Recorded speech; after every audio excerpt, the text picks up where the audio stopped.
What if I told you the future of humanity doesn't depend on the next iPhone, but on your grandmother's rosary? In an age obsessed with AI and space tourism, Pope Leo XIV just delivered a message that stopped millions in their tracks.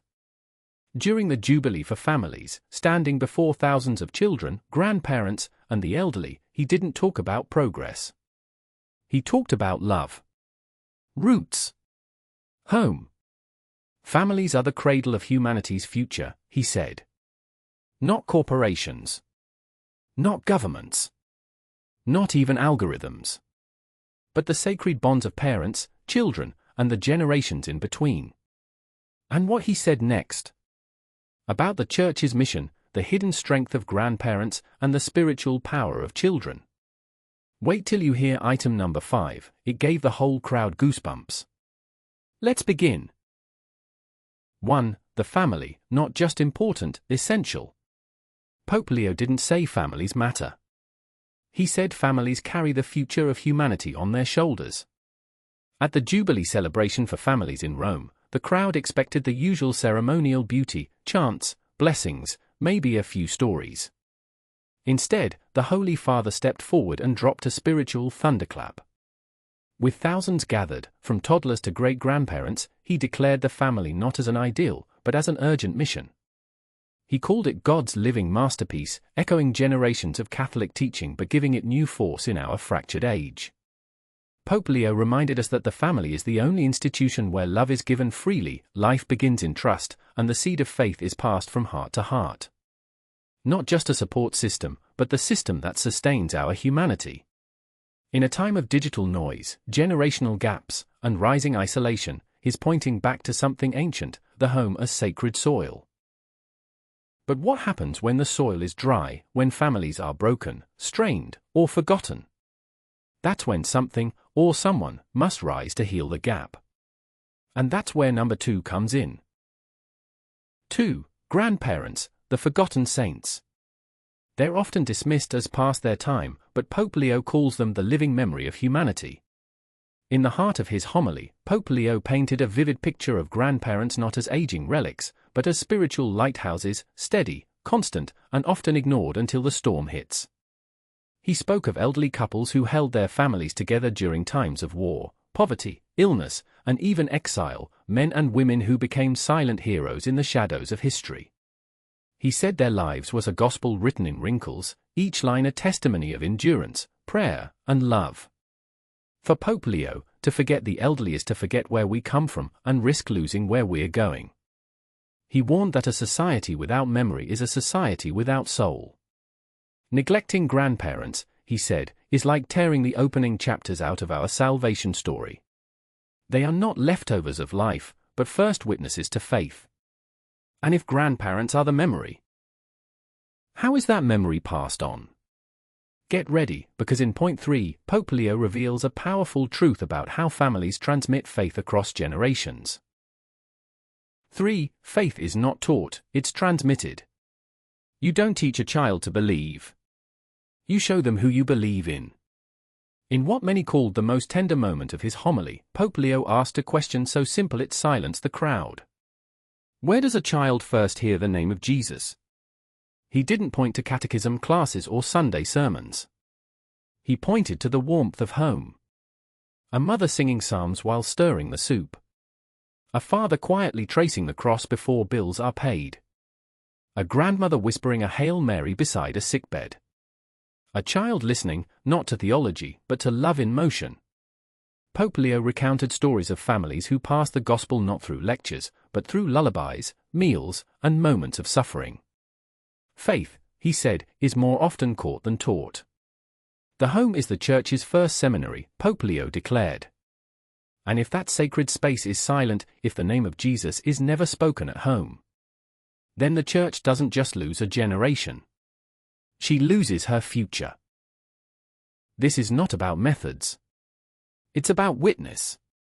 Children imitate what they see, and if they see nothing, they inherit nothing. And when that inheritance is lost, when no one speaks the name of Jesus at home, that's when we begin to see something tragic rise in the world. A generation of spiritual orphans. That's number 4. 4. The danger of spiritual orphans. The world has millions of children with homes, but no spiritual fathers. In a moment that left the crowd hushed, Pope Leo recalled the story of Lucia, a 12-year-old girl from Argentina. She had never seen her father pray. No blessings before meals. No holy water at the door. When a teacher mentioned God, she whispered, "Isn't religion just for old people?" Lucia isn't alone. All over the world, Pope Leo said, children are not abandoned physically, but spiritually. They have roofs over their heads, meals on their tables. But no one names the Father above them. When parents stop being spiritual shepherds, the Pope warned. Children don't just grow up confused, they grow up unclaimed. They don't know where they come from. They don't know who made them. And worst of all, they don't know why they matter. It's not enough to feed a child's body and educate their mind. Their soul needs a home too. And when faith disappears from the home, children grow up in what Pope Leo called the desert of meaning. But deserts are not the end of the story. Some of the holiest moments in a family come through shared suffering. When pain becomes prayer. That's where we're headed next, in number 5. 5. Family suffering is sacred. What if your family's pain is the very thing that saves the world? In a moment that brought many to tears, Pope Leo recalled visiting a home in southern Italy. A mother stood at the stove, quietly stirring soup, while her teenage son, paralyzed from the waist down after a car accident, sat behind her in silence. No words passed between them. But the room was thick with something holy. Pope Leo said, that kitchen was a chapel. That suffering was a sacrifice. He spoke of the hidden Calvaries in every family. A father battling cancer. A child with disabilities. A couple healing from betrayal. A grandmother with dementia, forgotten by the world, but not by heaven. These are not signs of God's absence, he said. They are the very places where Christ is most present. In those quiet, aching moments, where no Instagram post is made, and no applause is given, love is tested. And love, tested in pain, becomes eternal. Families, the Pope declared, are the crucibles where love becomes something unbreakable. Your home is not just a place of joy.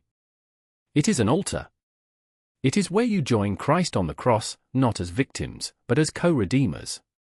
But who holds that suffering in place when it threatens to shatter everyone? Who bears it quietly, fiercely, faithfully? Pope Leo said the answer lies in the strength of women. Let's go there in number 6. 5. Family suffering is sacred. What if your family's pain is the very thing that saves the world? In a moment that brought many to tears, Pope Leo recalled visiting a home in southern Italy. A mother stood at the stove, quietly stirring soup, while her teenage son, paralyzed from the waist down after a car accident, sat behind her in silence. No words passed between them. But the room was thick with something holy. Pope Leo said, that kitchen was a chapel. That suffering was a sacrifice. He spoke of the hidden Calvaries in every family. A father battling cancer. A child with disabilities. A couple healing from betrayal. A grandmother with dementia, forgotten by the world, but not by heaven. These are not signs of God's absence, he said. They are the very places where Christ is most present. In those quiet, aching moments, where no Instagram post is made, and no applause is given, love is tested. And love, tested in pain, becomes eternal. Families, the Pope declared, are the crucibles where love becomes something unbreakable. Your home is not just a place of joy. It is an altar. It is where you join Christ on the cross, not as victims, but as co-redeemers. But who holds that suffering in place when it threatens to shatter everyone? Who bears it quietly, fiercely, faithfully? Pope Leo said the answer lies in the strength of women. Let's go there in number 6. 6. Mothers. The saints of the kitchen and the cradle. Not all heroes wear armor, some wear aprons. Short, emotional backstory or historical detail. In one of the most stirring moments of the Jubilee homily, Pope Leo told the story of Maria, a mother in rural Uganda. Each morning, she walks 5 miles to fetch water for her family. But she doesn't go alone, she brings her children, and along the dusty road, she teaches them the rosary, shares Bible stories, and speaks of Christ. She catechizes with calloused feet, Pope Leo said, his voice thick with reverence. He compared her, and countless women like her, to the early martyrs of the Church. Not because they shed blood, but because they pour themselves out, day after day, in silence. To Pope Leo, motherhood isn't ordinary. It's mystical. Every diaper changed, every sleepless night, every whispered bedtime prayer, these are liturgies of love. These women, he said, are the spiritual architects of the Church's future. They are missionaries without titles, saints without statues. Still with me? Because what Pope Leo said next flips everything we think we know about family, especially about what makes it truly strong. Let's go deeper. 7. Children are prophets. They may not preach sermons, but children speak heaven's language. At one point during the Jubilee Mass, just as the incense rose and the Gospel was read, a toddler's giggle echoed through St. Peter's Basilica. Some attendees turned with startled smiles, but Pope Leo paused. He smiled too. Then, during his homily, he circled back to that very moment. He said, that laughter was a psalm. That cry earlier? A litany. That little shout? A Gloria. He described how the earliest believers welcomed children as signs of divine presence, how even Christ himself said, "Let the little ones come to me." Pope Leo doesn't see children as a future part of the Church. He sees them as active prophets, messengers of heaven who remind us how to be unguarded, present, and radically joyful. Children, he said, are not distractions from the sacred, they are often the most direct path to it. To them, every flower is a miracle, every meal is a feast, every embrace is divine. Their laughter, curiosity, and even their tears draw us back to the heart of God, pure, trusting, and unafraid. But Pope Leo didn't stop there. His next message wasn't about any one age group. It was for all of us. Young, old, weary, or hopeful, he spoke a word that reframes our place in the Church and in the world. Let's listen in. 8. The Church must become a family. What if the Church isn't an institution, but a family reunion? At the Jubilee celebration in Rome, Pope Leo stood beneath the glowing dome of St. Peter's and addressed a crowd that spanned generations, babies in slings, teenagers leaning on parents, elderly couples holding hands. He looked out and then looked inward. He began not with a teaching, but with a memory. He spoke of his own childhood, growing up in a large, messy, love-filled household in Chicago. There was always something burning in the oven, he said with a smile, and someone needing forgiveness in the living room. That memory became a lens for something deeper. Pope Leo warned that the Church must never start acting like a corporation, efficient, cold, hierarchical, and transactional. If the Church becomes obsessed with structures, metrics, and image, he said, she risks forgetting her heart. He declared, the Church is not a business. The Church is a family. And families do 5 things well: they gather, they forgive, they share, they grow, and they love. He urged pastors to be more like fathers than CEOs. He invited parishes to feel more like kitchens than boardrooms. He asked all believers to stop seeing church as a service provider and start seeing it as a table we all belong at. This shift, he believes, is essential for renewal. The Church will flourish, he said, only when she feels like home and not headquarters. It's a church where the elderly are honored, the poor are first, and children are listened to. A church where your wounds are not hidden, but welcomed. A church that knows your name, not just your number. And in his final moments, Pope Leo gave a vision, not just for the Church or the family, but for the future of humanity itself. It's the thread that weaves all his words together. And it might be the most beautiful part of all. Shall we take a look? 9. The family is a sign to the world. Pope Leo's final message? Your dinner table is holier than you think. As the Jubilee Mass came to a close, Pope Leo stood before the crowd one last time, not with thunderous applause, but with a hush.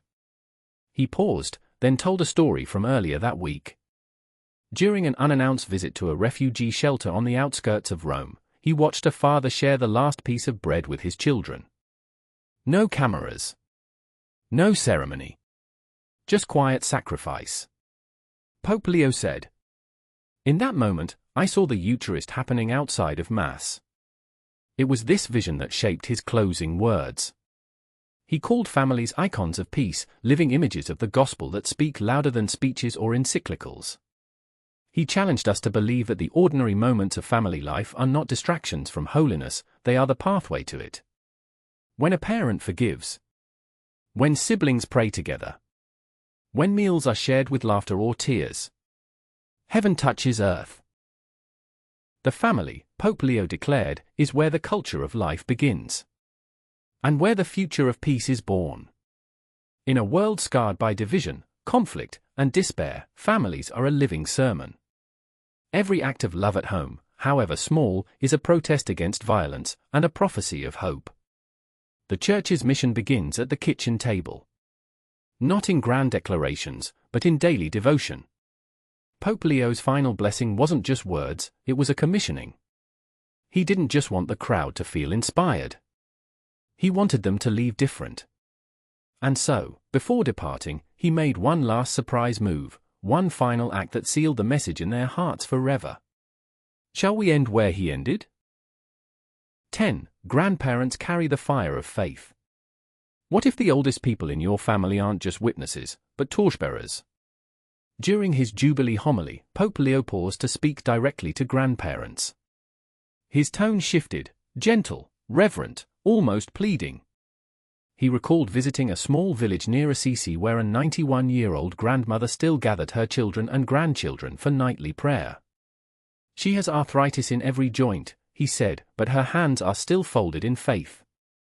He looked out at the crowd and with quiet urgency declared, "Do not discard the elderly. They are not a burden.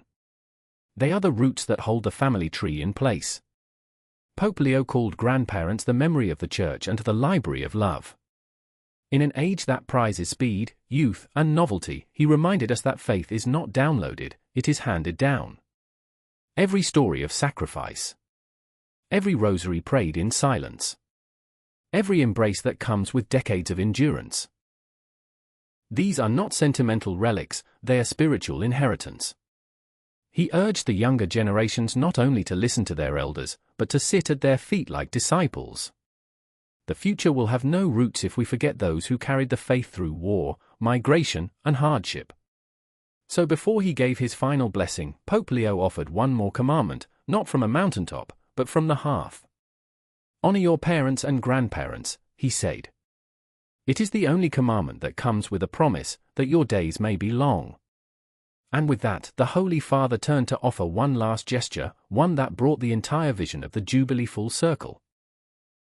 Two of the most shocking things Pope Leo said during the Jubilee? First, our suffering as families is sacred. Not just tolerable. Not just inevitable. Sacred. The Holy Father called family wounds falters of grace because it's in those wounds, those sleepless nights, those broken hearts trying to forgive again, that the cross lives. Second, children are today's prophets. Not tomorrow's. Today's. When your daughter asks why you're too busy for dinner. When your son reminds you to pray before bed. That's not nagging. That's prophecy. Pope Leo's challenge? Don't silence them. Listen. Let's just pause there. If that caught you off guard, you're not alone. From the opening words of his homily to the final blessing, Pope Leo painted a radical picture of the family. Not perfect. Not polished.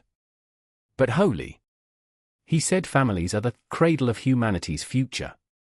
But more than that, he said your living room might be more sacred than a cathedral, because love dwells there. So now, we ask you. Which moment surprised you the most? Was it the image of dinner tables as holy ground? Or that grandparents are torchbearers of faith? Or maybe it was the idea that the church must become less of a headquarters and more of a home? Drop it in the comments. We'd love to hear your thoughts. And if something in this message stirred you or maybe reminded you of your own family or gave you hope in a tough moment, share this video with someone who needs that same hope. Send it to your mom, your spouse, your parish group, your grandkids.